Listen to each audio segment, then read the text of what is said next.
Buongiorno cari amici, benvenuti anche oggi nel canale vostro Marietto Veneziano. Oggi, da come avete visto dal titolo, parleremo degli avvicinamenti.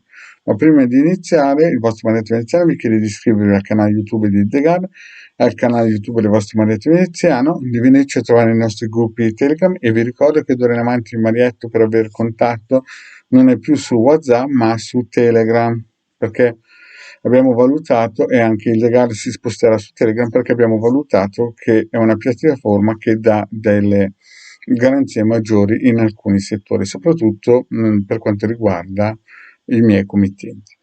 Poi vi voglio chiedere i link sono sotto qui in descrizione chiaramente, e poi vi voglio chiedere anche di venirci a trovare nel sito capitano.altervista.org, dove ci sono la possibilità di scaricare gratuitamente 20 ebook di radionica radiostesia creati da vostro Marietto Veneziano dal 2012-2015, gratuiti, ne hanno già scaricati 150.000 e Marietto Veneziano ha già donato all'umanità più di 2 milioni di circuiti radionici pesanti radiostesici. Nel sito Capitano, che vi ripeto il link sono sotto qui in descrizione, vi ricordo che ci sono anche una sezione shop per poter acquistare dei servizi professionali. Bene, parliamo un po' dell'avvicinamento. Allora, molte persone mi contattano per, ad esempio, avvicinamenti di cuore, no? E bisogna fare la differenza fra legamenti e avvicinamenti.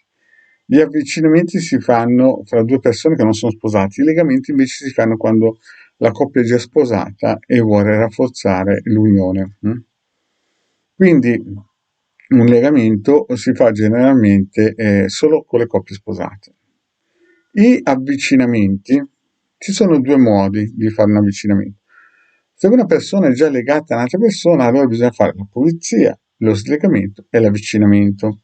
Se invece una persona non è legata a un'altra persona, si fa la pulizia radionica e l'avvicinamento. Di solito come si lavora? Si lavora così. Si valuta quanti riti propiziatori bisogna fare per avvicinarlo nell'arco di 9 mesi, perché l'avvicinamento, ve l'ho sempre detto, deve essere fatto nell'arco di 9 mesi, ovvero si fa un rito, poi dopo il mese dopo se ne fa un altro e via dicendo, per minimo 9 mesi. Questo nei casi migliori, perché chiaramente non si sa mai cosa succede.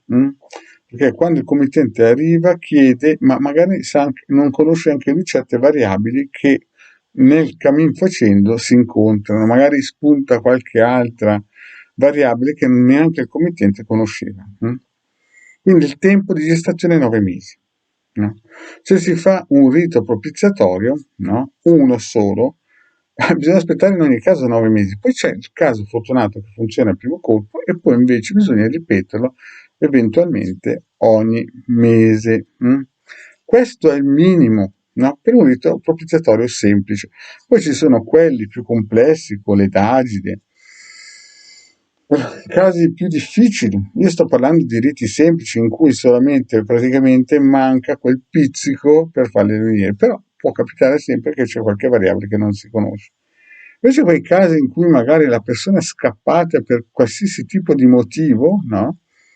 E si vuole lavorare di dagida, chiaramente i costi sono nettamente importanti, ma ci vogliono lo stesso 9 mesi, no?